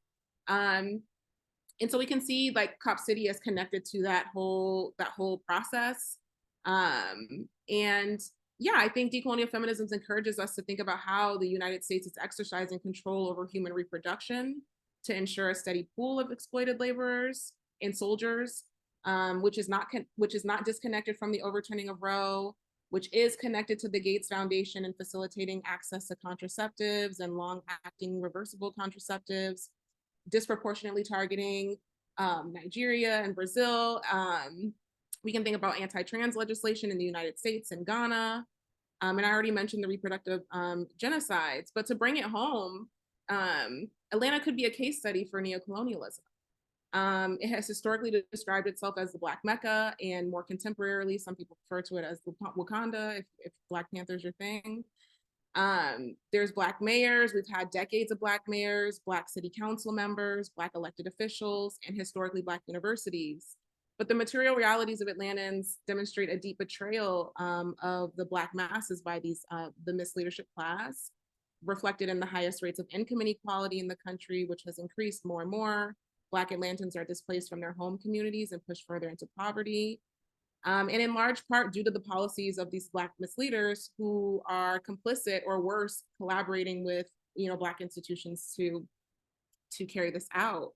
And so self-determination starts with, I think, a militant education. I think about the ways that the PAIGC, for example, prioritized their literacy campaigns. This was also true with Frelimo in Mozambique, also true with the revolutionary process in Cuba. And so I'm thinking about what does it look like as Samaria Rice, the mother of Tamir Rice, when she said to train our families. And, I'm a parent, I have 2 children, and I have been meditating on what it looks like to train our families.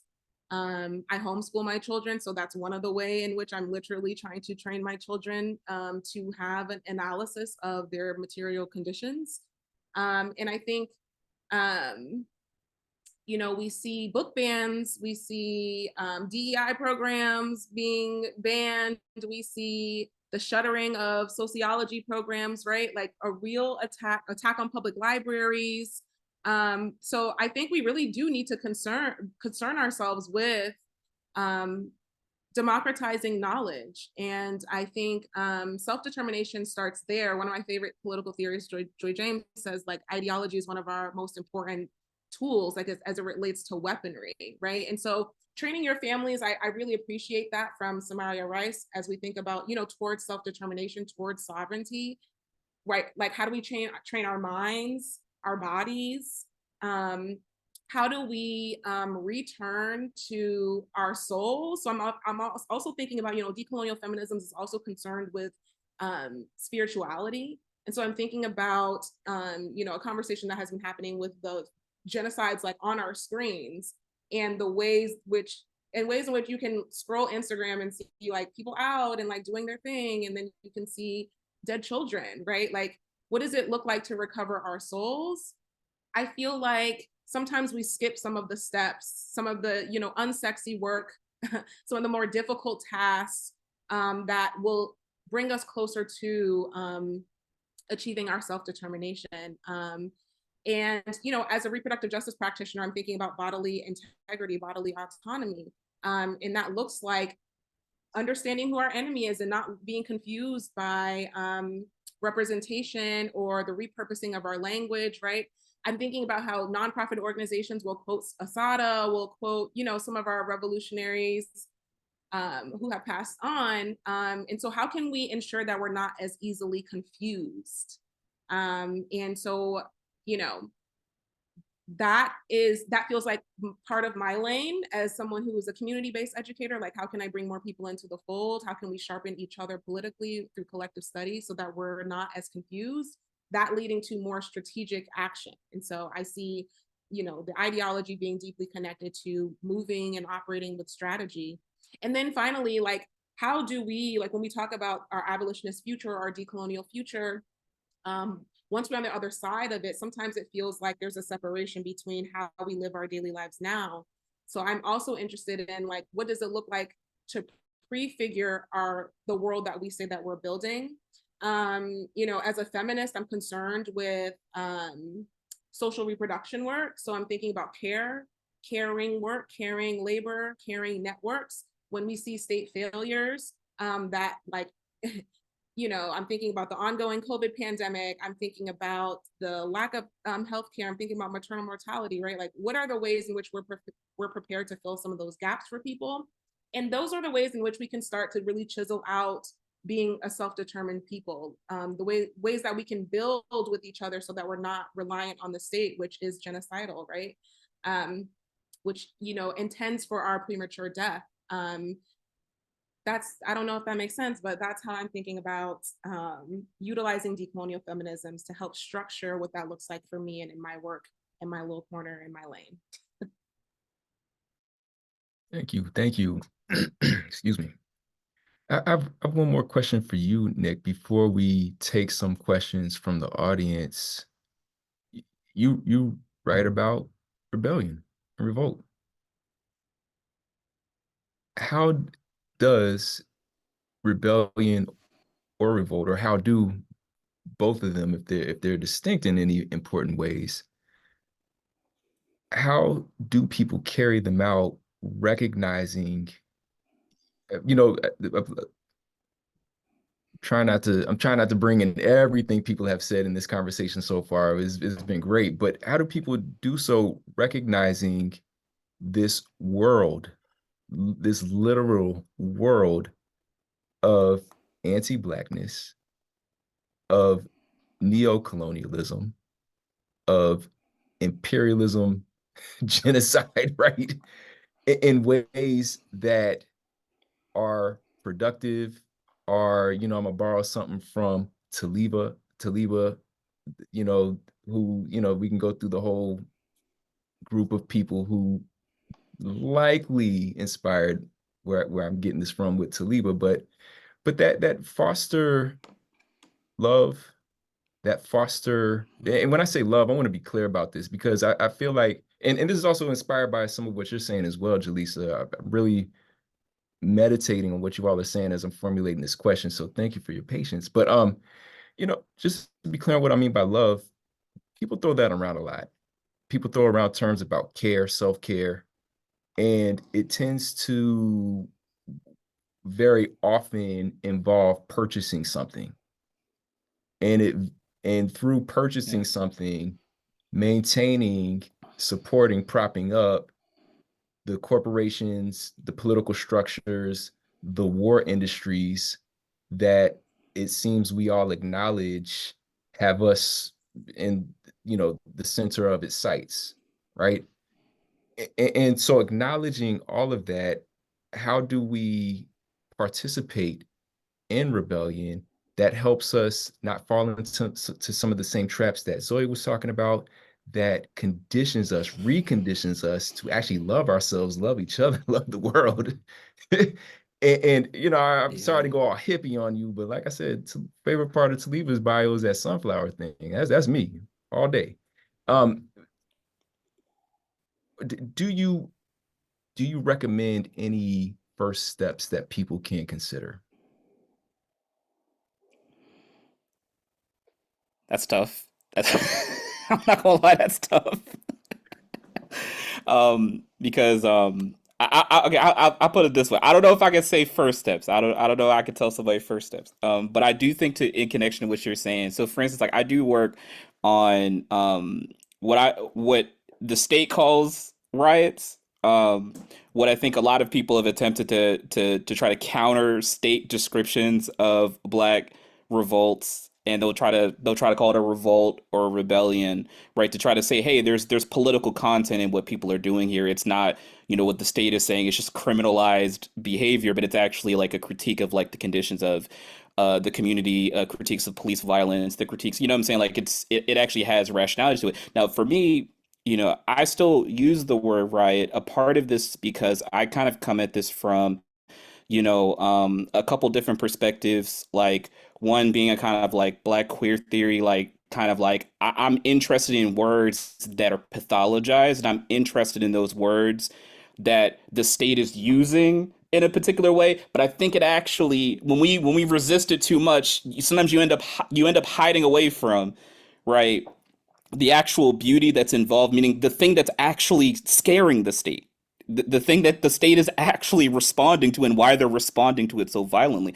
And a part of the reason why I think about this, because I think that a riot, to me, I actually call it Black love without reserve,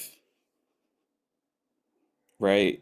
To me, in a riotous space, it's when people stop caring about the consequence, and instead they decide, I'm going to care about the people in this situation right now without reserve, without like, I'm not operating from fear of what I think is about to happen, because this is a part of how the police control imagination. This is the whole point of political terror, right? It's to terrorize us so that we stop ourselves from doing things, right?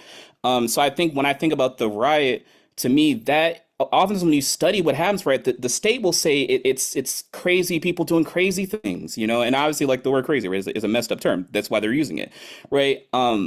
But when we actually study it, more times than not, right, it happens because someone decided to care very deeply. So, for instance, the Watts Rebellion of 1965, right? There's an arrest happening of two Fry brothers. The mother comes down, right, decides to intervene into the situation. And then as the police are kind of ramping down upon them, the community is surrounding them, right? And the community comes to the defense of the mother and the brothers as they're interacting with the highway patrol, right? Now, this is the LA Highway Patrol. You know what I'm saying? LAPD, this, you know what I'm saying, all of that configuration, this is horribly violent. They all know that, right? And there's also a kind of weird rumor that was going around in that situation as well. Like anybody knows like the story. There was like a very weird rumor going around of like as the crowd is getting more and more raucous, they also thought that they were like protecting a black woman who was coming out of like a hair salon. And there's this like weird, it's such a weird story actually. But there's like a weird tug and pull happening where the police are trying to arrest her, and the community is like, we're not going to let you arrest her. Right. So when I think about that, that's the reason why I study that situation, is because I look at it as it's a situation where black people decide to collectively come together and say, right, I care more about each other than I care about the consequences of what is to happen. And I think to me, when I think about like what can we learn from these situations, I tend to think that that to me is the beginning of a kind of political education, right? Right. And I think you were saying this as well, Jaleesa, that practice comes before, right, theory. It's a kind of, right, political education that is born out of practice. And when we study, right, the birth of a lot of revolutionaries, a lot of them can talk about, right, precipitating events before they were able to study the complete picture, where they decided, I care more about the people around me than I care about the violence that can be met at my body. And then after that, then we start to piece together, where do we fit in the larger global configuration of power, right? Where does our demands fit? Where does our solidarity fit? So to me, that's what I become really, really interested in these situations. I think sometimes, like when we talk about militancy, I think sometimes we talk about the wrong side of it, right? First, or let's say we talk about the wrong side of it first, right? So sometimes people talk very much about the violence, which is, yeah, if you have to defend yourself against a violent state, you have to be not skittish, right, about violence. But I do think some of the things that gets left out of the picture is that we leave, right, care, right, what you're talking about love. So not love is like individual love, individual love that feels good or something like that, or even like the transaction between people, right? But it's right a kind of love where it's a kind of overflowing, right, of yourself, in a kind of really in a certain sense, almost like an ego death, like a kind of breaking apart of the ego. Because I think to me, terror is really about getting you to be egotistical, right? Like when you're terrorized, you are afraid of your own death, of your own individual death, and that is your ego becomes larger than everything, right? An overflowing of revolutionary love would be a kind of cracking of the ego and a cracking of the subject, right? Um, and overflowing into a kind of care of a much larger collectivity. I think that in a certain sense that kind of connects if we think about, neocolonial violence, like what happens when black people start enacting the violence of the state and of capital, right? A part of the next condition of terror is then if we think about ourselves, we then think selfishly. We think about what's good for me, what's good for my job, what's good for my position, what's good for my individual life versus whatever the hell else is happening with other black people collectively. Like, how can I secure myself, right? And I think that if we have a more revolutionary love, it becomes much more about not how can I secure my own individual life, but more like where does my body overflow into a much larger collectivity, and how does that then reconfigure my own sense of interest? Wow. Thank you. Thank you. This has been really thoughtful, and we're not done. I just before either Josh and or Taliba jump in and start to give questions from the audience, just wanted to say thank you. This is again very thoughtful, powerful.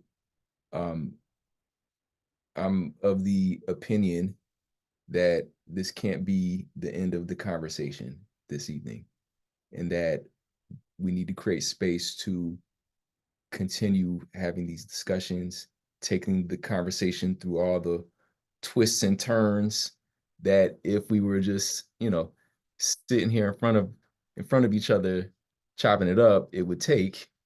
So, maybe we can make something happen. But for now, I will invite one of our or both of our wonderful hosts to jump on, and so that we can take some questions from the audience. All right, free to land, everyone. Free to land. So first off, thank y'all so much for just an amazing conversation. Brother O, you were doing it with these questions, and the panelists, it's something else. So thank y'all so much. So we're gonna get started. Taliba, definitely have a question for you. I want to hear a little bit of the MXGM position on this. So the question is, because of all I've heard from all of you, can you please talk about the criminalization of defending or protecting ourselves as Black and New Africans? And if anybody else would like to jump in after that, but we would love to hear from you, Taliba. Cool. Yes. Peace, freedom, land. Definitely feeling out like, ooh, and lovey over here. So thanks for that. I mean, I think, yeah, we see that with political prisoners. Like everybody's on mute, but say it with me, political prisoners exist, and they exist in the United States. And I think what we see with moving forward, and as the colonialism continues, neo-settler, still moving, building of cop cities, and doing that, we're going to continue to have more political prisoners, prisoners of war, political exiles, right? And so I would say that being intentional with coming to the aid and freeing political prisoners that already exist, those that we did get free, like, Baba Matulu, we were able to bring him home. Baba Sekou Odinga, longest held, we were able to bring him home. Sundiata Koli, and we're fighting for Kamal Siddiqui now. There's word out on Leonard Peltier now, like I'm hoping to come to feeds, and there's going to be some good updates from his parole on Monday, right? And so I would want to say that while we build this work, we must create a mass social movement container that still demands the freedom of our political prisoners. Matulu Shakur talked about truth and reconciliations, that ultimately, I think some of those pieces that Nicholas is lifting up, or Nick is lifting up, like they take away even our human right to protest. They take away our human right, like self-determination is a human right, like where I was putting in the chat, it's like a collective term, like that we move to international standards of what we're talking about, and ultimately what we mean with these perpetual wars. Yes, the criminalization will happen. I think that also is rooted in that anti-blackness, right? Who is allowed to have his human dignity to then even be able to fight for their freedom.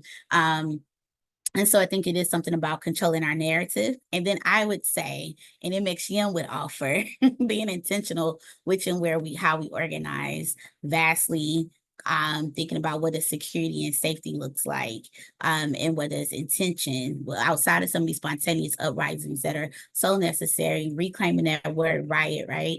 But then also when we're moving to organize, when we are trying to challenge power and what that looks like. I'm a bit of a visual learner, so I don't know if I answered that full question of what it means around criminalizing Black folks. But yeah, ultimately it will happen. And what does that look like? MXGM offers in our lecture model Be Resistance that we must build and organize new African and people self-defense networks. And that's what we're doing with these organizations and these institutions and these united fronts, that we ourselves can, reject the criminalization of our humane right to self-determination and our aspirations of human rights. And so I would say that that's something that we need to just be intentional while we're dismantling. What are we building up? And definitely having some type of container that protects us and that rejects this criminalization. And I'll just cap, because I know there's tons of questions, with Stop Cop City. Before they inherently, and while they were going after the organizers, they literally RICO charged our whole infrastructure bail system that was built out institutionally from Mike Brown, that was built out institutionally from Eric Gardner. When we rose up and said our eyes are, we're standing in solidarity with Mike Brown and Ferguson, we're looking at Eric Gardner in New York, we're still was being able to be there for our activity and our energy with Breonna Taylor. And so now that cops see, like, ultimately going up against the state, they was like, we're going to take out this financial leg. So then where is our legal protections in those ways? So it's real. You're challenging power, and you got to look out for it. Oh, and that's right. And like bail funds are no longer legal. And that's a whole nother conversation, criminalization of resistance. Because bail companies still exist and them legal, but our fund somehow is illegal. So yeah. Thank you so much, Taliba. What we're going to do right now is we're going to move on to another question because I feel like this is something that all of you can speak to. So the question is, speaking of literacy, in the US, we have a large population of adults with low literacy. How do you explain these concepts and discourses to people who have basically a fourth grade reading level? How do you not leave these people behind in these conversations? I have like a quick contribution to a response on that. I think get to know people. Organizers are supposed to be relational. We're supposed to chop it up. We're supposed to know our neighbors, right? Like my neighbor came to my door one time because she didn't have any food, right? Like that is an opportunity for me to talk to her about, economic exploitation. Like that's an opportunity for me to get to know like what's going on in her life, like what, to discuss like that I'm here for her, that I'm here to support her, that she can knock on my door when she needs something, right? But it's an opportunity to just like start at the relational level. I think sometimes there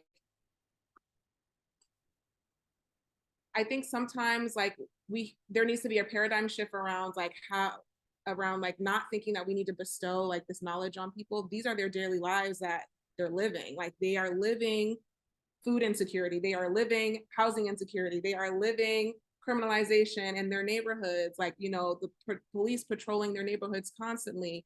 They have people that's locked up that they can't see, that are being abused by the state, right? They have DC, child services knocking on they have all of these things that they're contending with. And so I think sometimes organizers, and some of this is informed by like our social positions, right? Like depending on who you are, when I talk to my family members, I'm the only person with a college education. So like I'm talking to my family around what we've experienced, what our families are currently dealing with. I'm involved in their lives and understanding what their needs are ongoingly. And so I think starting there, right? It's the organizer's job to be like the sort of translator to drop like this is something that you, auntie, our cousin are dealing with, like, begin a conversation around how this is not about an individual failure and point to systemic failures, right? People in my family low-key, high-key know that it's the state. Like they know that they're targeted by the police. They know these things. And so there's an opportunity sometimes where we don't always see it by just being in relationship and deep relationship with people. And I think showing up with like a care ethic, right? So not acting like we're trying to like put them onto something, but like really like I'm just here because I want to care about you. I love you. And I think it's through conversations that we're able to help connect some of those dots for people. And so, I think not, moving away from thinking that we need to be translators, that we need to tell people about their own lives, and more like how can we be in conversation and how can we exchange knowledge? Is like I don't know everything, you don't know everything, so like what is it, how are we like in relationship with each other and learning from each other? And people can sense and feel like when you're entering the conversation from a real way. Like be in relationship with working class people. That is the starting point. Like being in solidarity, actually get to know them, like become friends with them, like get to know their kids, like get to know their daily lives, so it doesn't feel like they are like a whole subset of society over there. I don't know if that really makes sense, but I'm just like, I feel like starting at the relational point is really, really important.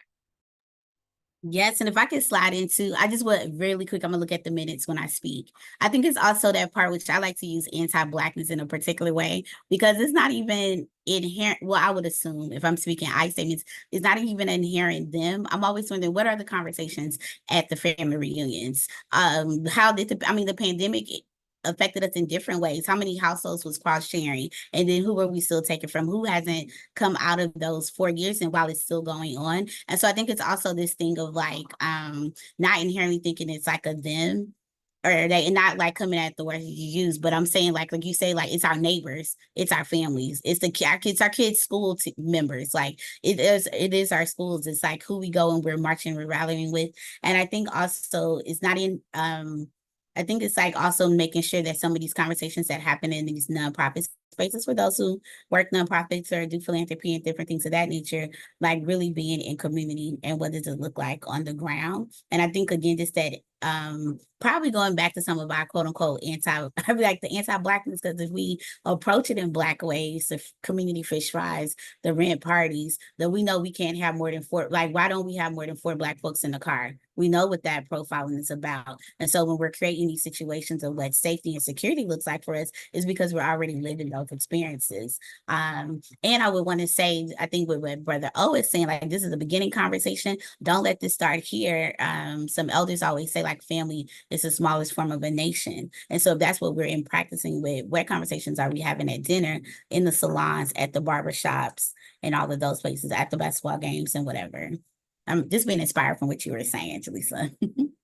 Absolutely. So I have 2 questions here. What we're going to do is we're going to split it up. One for you, Zoe, and then one for you, Nick, as well. And then from there, we're going to turn it back over to you, Brother O, because I know that we have some call to action work, okay? That's part of the reason why we're here. So with that said, I'm going to go to this next question. Noticing that the Black world is in the title, what is missing when Africa is not sufficiently addressed in this conversation? Say for Dr. Sanusi's comments. That's for me to answer? Yeah, that's for you. I mean, I think that there's a real difficulty. I mean, as I kind of said before, in our engagement with the continent solely as a site of dispossession sans agency. It's not to say that Western nations and multinational corporations aren't going to do what they want, but they're doing what they want because they have the consent and the permission of leaders.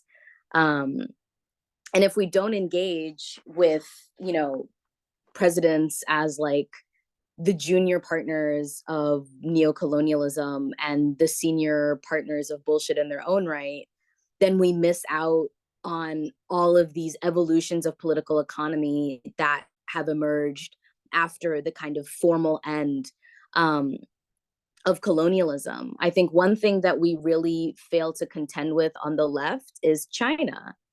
And I know that people are often like, well, the Chinese are less bad than the West because they're doing roads or whatever kind of nostalgic relationship for the fact that the Chinese armed us during our liberation struggle. And that's all well and good. But I can, or they're using like Lenin's 1918 definition of imperialism to think about, new forms of imperiality and political economy. But I think that, the way that the Chinese government moves is often no different than the way that a lot of these Western nations move in the present, and that there's a lot of kind of post-imperial kind of competition. For example, the Zimbabwean government made it illegal to export raw lithium from Zimbabwe. Zimbabwe, in addition to the Congo, has massive amounts of lithium. So what ended up happening is that the Chinese government and business people and corporations just set up a whole bunch of lithium processing plants. And so a huge proportion of the lithium that is being refined in Zimbabwe is being refined by Chinese companies that employ Chinese workers.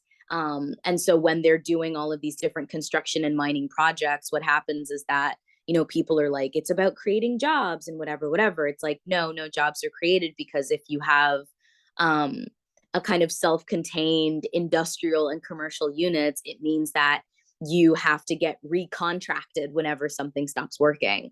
And so in addition to this recontracting, there's all of this really awful environmental consequences because mining often uses cyanide.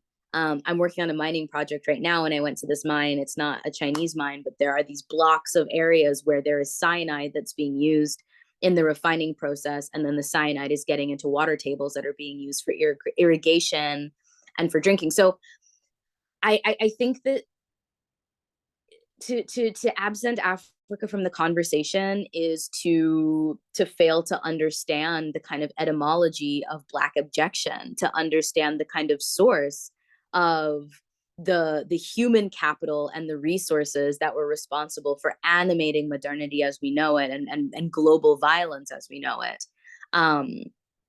And to fail to understand, African leaders' participation in neocoloniality is to also to refuse to fail to refuse the myths of the African state as a kind of form of, I think Jaleesa was talking about, the pitfalls of representational politics. And I think that the post-colonial African state is kind of, Black representation par excellence in a number of ways, especially when we kind of are dwelling so heavily on the kind of glorification and like hagiographies of the personalities that come out of so many of these liberation struggles. So that's my kind of piece. Thank you so much, Zoe. And so what I'm going to do is ask one of you, can we have one more person respond to this question about, regarding just the Black world and what happens when we leave Africa out of it? Just one more person. And then Nick, I got something special for you.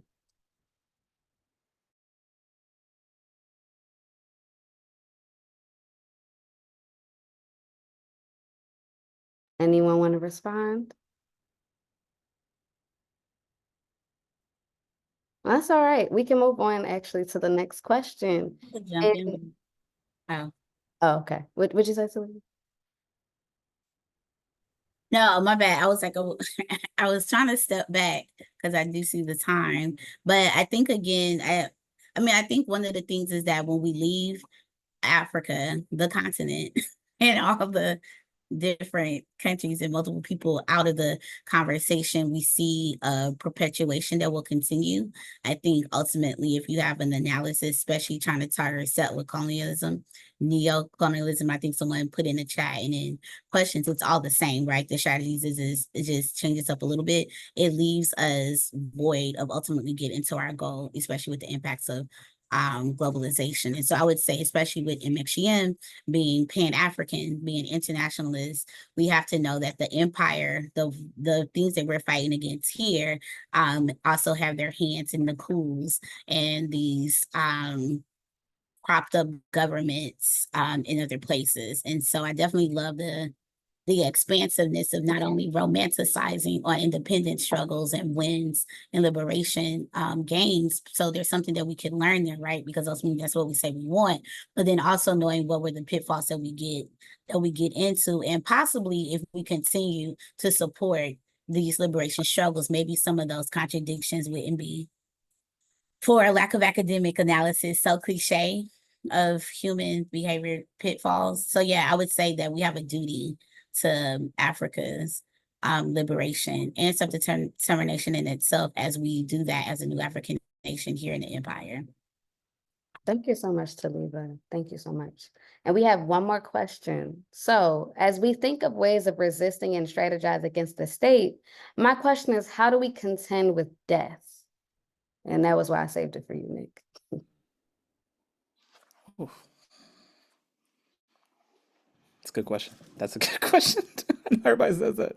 Everybody says that as like a bridge to getting to a thought. I mean, it's a tough question though, I mean, to be honest, right? Because I think to me, like, the toughest part to me, or not toughest part, but the thing that's coming to my head right now about dealing with Black Death internationally, right, is it's almost like to say that Black Death is normalized is almost to shrink what I mean by that, because there's so many different people's deaths that are normalized. As a matter of fact, really a large part of Western modernity, the modern world system, global capitalism is the mass normalization, right? The normalization of mass death, right? To such degree, like for example, right now we're going through I think it was Jaleesa, I think you were mentioning it's like on our phones, like we're scrolling through like you have like one like normal post, someone cat meme or something, and then the next post is like you see blown body parts, and it's like there is a kind of mass normalization of death.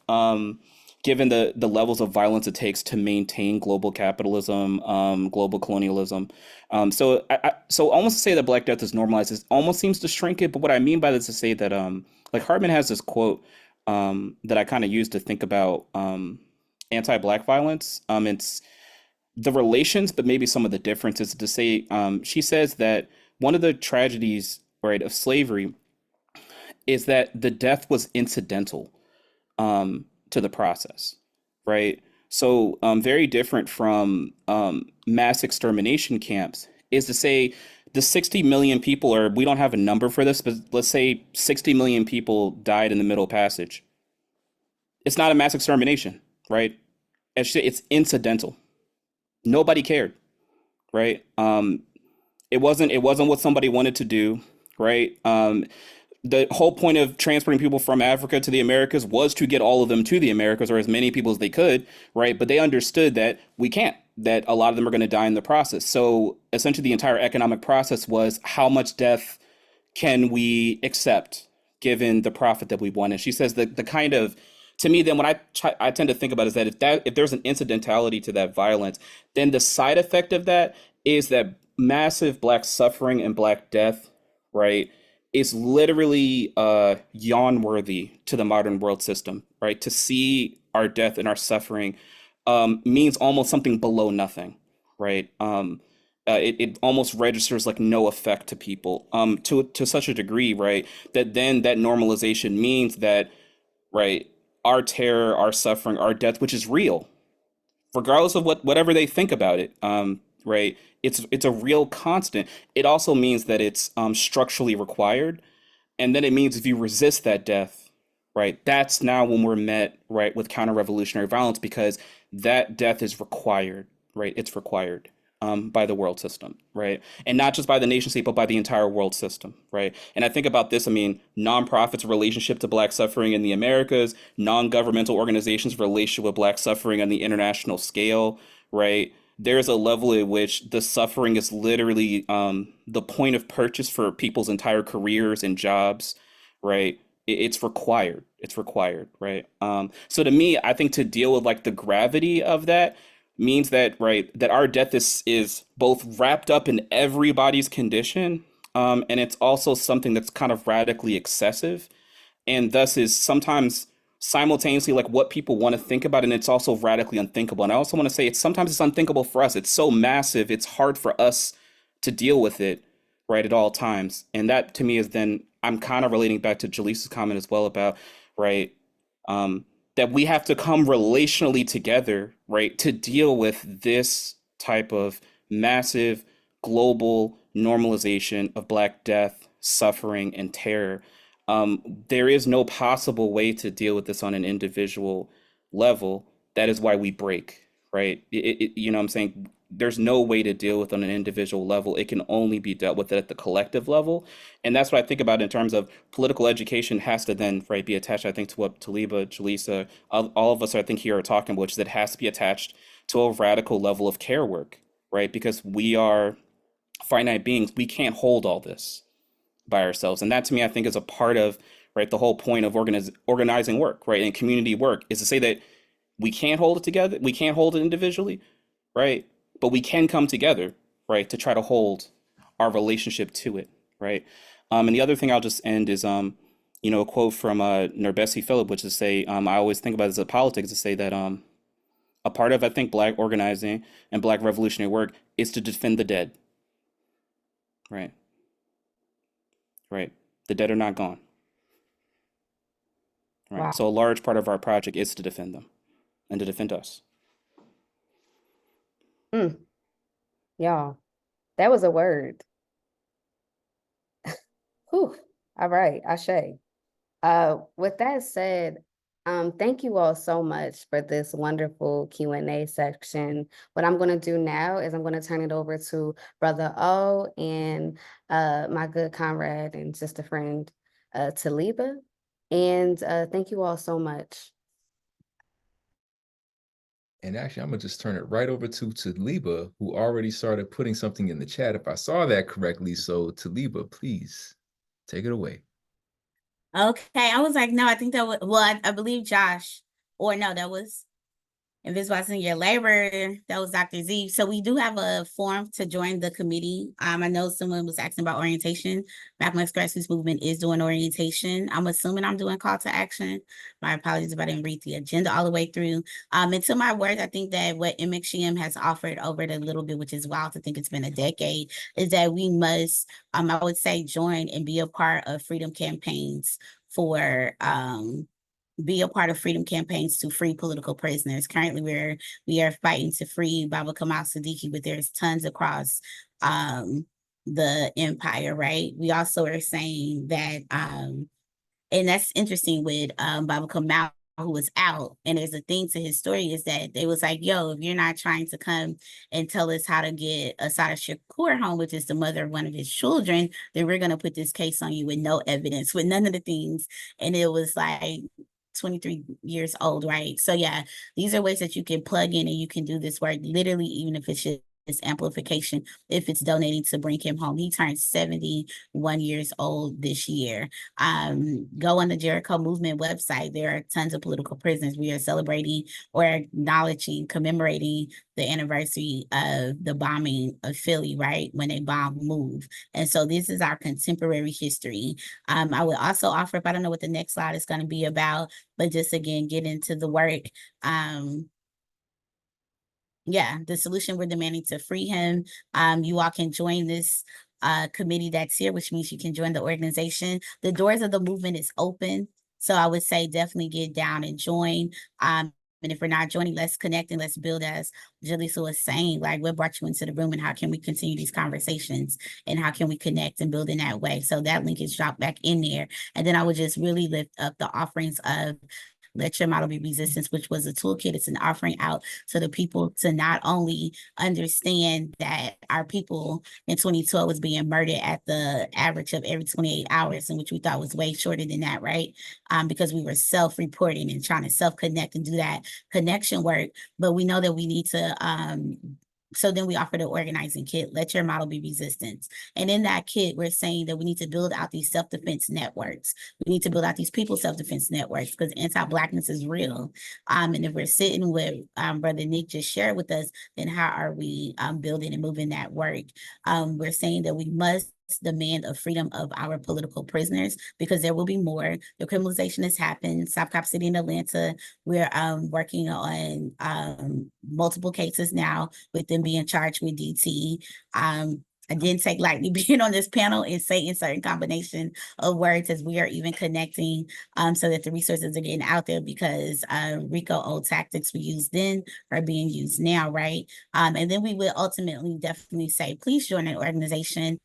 The Malcolm X Grassroots Movement is open. We shared our principles and our points of unity and connection, but find your peace and what it means to ultimately do this work, because we would have to unplug from these systems that already exist, and then thus we must build up our own solidarity economies, building up our self-defense and self networks.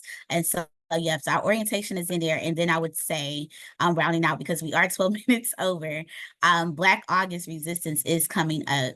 This was a piece. Oh, look at this was a piece that started behind the wall, started in this continuation of the enslavement of our ancestors through mass incarceration and mass criminalization. And so Black August Resistance invites you to study, to train, to fight, and to fast. And fasting is just building up your discipline, and it can be highly accessible for which way that you want to reach this, right?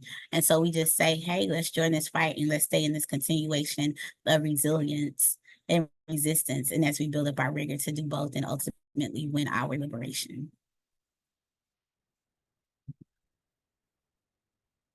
Brother Dr. Z, who's gonna be like, why am I greeting you as Dr. Z?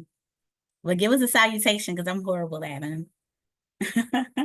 I love it when we gather. See, I was just gonna do it all natural, and now you put me on the spot, and I'm just like, oh, I gotta do it a particular way. Not at all. All right, y'all.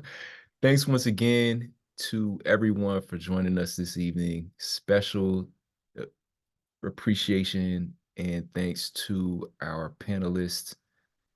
The conversation, the ideas, the questions, the challenges that you all raise is real. They're all really important.